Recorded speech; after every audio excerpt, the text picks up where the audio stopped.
चुकीच्या इंजेक्शनमुळे एका 28 वर्षाच्या महिला पोलीस शिपायाचा मृत्यू झाल्याची दुर्दैवी घटना अंधेरीतील लोखंडवाला एक्सिस रुग्णालयात घडली आहे। तर गौरी सुभाष पाटील असे या शिपाई महिलेचे नाव आहे। तर तिचा मृतदेह शवविच्छेदनासाठी कूपर रुग्णालयात पाठवण्यात आलाय। याचा अहवाल आल्यानंतर मृत्यूच्या अधिकृत कारणाचा खुलासा होणार आहे।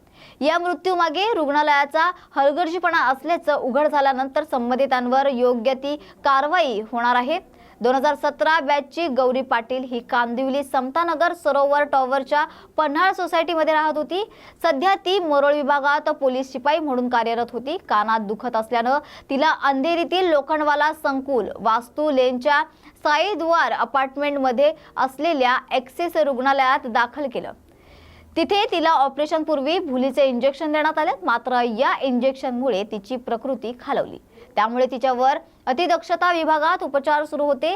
तेथे उपचार सुरू असताना तिचा मृत्यू झालाय। गुरुवारी रात्री ही माहिती मुख्य नियंत्रण कक्षातून आंबोली पोलिसांना प्राप्त झाली। या माहितीनंतर पोलिसांनी घटनास्थळी धाव घेतली। चुकीचे इंजेक्शन दिल्यामुळेच गौरी पाटील हिचा मृत्यू झाल्याचा आरोप होत आहे। त्यामुळे तिचा मृतदेह कूपर रुग्णालयात पाठवण्यात आला। त्याचा अहवाल अद्याप पोलिसांना प्राप्त झालेला नाही। या अहवालानंतर गौरी पाटील हिच्या मृत्यूचे कारण समजू शकेल असे पोलिसांकडून सांगण्यात येत आहे। काय सांगाल बेसिकली 28 तारखेला ते ऍडमिट झालेलं हॉस्पिटलला आणि 28 ला ऍडमिट झाल्यानंतर सगळे रिपोर्ट त्यांनी काढले, ईसीजी वगैरे बीपी ते सगळे नॉर्मल होते। नंतर 28 नंतर ते बोलले 29 ला ऑपरेशन करणार आहेत। पण ते डॉक्टर काहीतरी बोलल्यानंतर ते बोलले की फॅमिली इश्यूमुळे मला ऑपरेशन आपण 30 तारखेला करूया। नंतर 29 तारखेला परत त्यांचा इश्यू रिझॉल्व्ह झाल्यानंतर किंवा सॉल्व्ह झाल्यानंतर त्यांनी हॉस्पिटलला कळवलं की 5 वाजता आपण ऑपरेशनला सुरुवात करायची। आणि नंतर त्यांनी 6 वाजता आतमध्ये घेतलं ऑपरेशन थिएटरमध्ये। नंतरला माझी बहीण ही 6 वाजता आतमध्ये जाऊन परत बाहेर आली वॉशरूमसाठी आणि नंतरला 10 मिनिटांनी परत आतमध्ये गेली। मग ती बोलली तिच्या मैत्रिणीला की मी एक अर्धा तासात बाहेर येईन आणि त्याच्यानंतर त्यांनी मुलीचं औषध दिलं आणि त्याच्यानंतर 15-20 मिनिटांनी त्यांची हालचाल सुरू झाली की धावपळ करायला सुरुवात झाली इथून तिथून असं तसं। मग ऑपरेशन थिएटर मधून त्यांनी सांगितलं की हार्टबीट स्टार्ट होते आणि नंतर लगेच त्यांनी क्रिटिकल सिच्युएशन मध्ये त्यांना आयसीयू मध्ये शिफ्ट केलं। आयसीयू शिफ्ट केल्यानंतर त्याची मैत्रिणीने विचारलं की काय झालं काय झालं काय झालं, तर ते बोलतात नाही तुम्ही, नंतर त्यांनी 8 वाजता सांगितलं की क्रिटिकल आहे तुम्ही रिलेटिव्हला बोला रिलेटिव्हला। आणि तेव्हा मी ऑन दी वे होतो, मला कंटिन्यू फोन येत होते। आता मी पोहोचल्यानंतर मला पोहोचायला 1 पाऊण तास लागला ट्रॅफिक असल्यामुळे। नंतर मी पोहोचल्यानंतर मला 10 मिनिटात परत डॉक्टर लोक आतमध्ये गेले की मी विचारलं काय झालं नक्की, नंतर चेक करतोय आम्ही, आमच्या हिशोबाने चेक करतोय। नंतर 10 मिनिटांनी आले आणि नंतर बोलते की आम्ही आमच्या हिशोबाने सगळे प्रयत्न केले आणि शी इज नो मोर।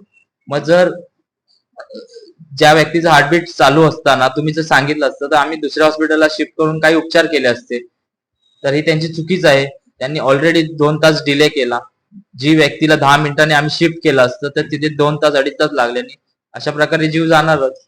आज किती वाजता आपल्याला कळालं ही आम्हाला त्यांनी सांगितली 9 वाजून 50 मिनिटांनी सांगितलं की शी इज नो मोर आणि त्यांना ऑपरेशन थिएटर मध्ये 6:15 नेलं, 6:15 ते 6:20 दरम्यान। कुठल्या हॉस्पिटल? हे अंधेरीचं हॉस्पिटल लोखंडवाला एक्सिस हॉस्पिटल। आणि जर असं माझ्या व्यक्तीबरोबर होत असेल तर असे कित्येक व्यक्ती असतील जे सकाळी ऍडमिट होतात आणि संध्याकाळी बॉडी घेऊन रिटर्न जातात। नक्की कसलं ऑपरेशन होतं? कानाच्या पडद्याला एक छोटस होल होतं। त्या होलसाठी मुलीला मी काय म्हटलं आपण इकडे तिकडे दुसरी चौकशी करू, तर ते म्हणजे नाही पप्पा तिथे माझ्या पोलीस लाईनच्या मुलींची 3 ऑपरेशन चांगली झालेत, मी तिथेच ऑपरेशन करणार म्हणतात। ती तिथं ऍडमिट झाली आणि ऑपरेशन करताना 6:15 आतमध्ये नेल्यानंतर अर्ध्या पाऊण तासात माझ्या मुलीचा प्राणच गेला डायरेक्ट। तुम्ही डायरेक्ट आयसीयू मध्ये नेऊन व्हेंटिलेटर कसं लावतात कुठल्या हिशोबाने? पण तुम्ही इंजेक्शन कुठलं दिलं ते बी काय नाही। इंजेक्शन दिलेल्या जागा असते ते दगडासारखी कठीण होते, ही तर नॉर्मल त्वचा होती कोमल। मग तुम्ही इंजेक्शन कसलं दिलं आणि कुठल्या नशेत दिलं? मेंदूच्या नशेत दिलं की कानाच्या हृदयाच्या नशेत दिलं की कानाच्या आकाराच्या नशेत दिलं? तर तुम्ही सांगा ना प्रत्यक्ष। मग डॉक्टरांचा काय प्रतिक्रिया होता जेव्हा आपल्याला डॉक्टरांनी काय नाही सांगितलं, आम्हाला सांगितलं इकडे तिकडं असं झालं तसं झालं तसं झालं। आता तुमची टेक्निकल काय ते आम्हाला थोडी माहिती पडणार आहे, तुम्ही किती फिरवलं तर।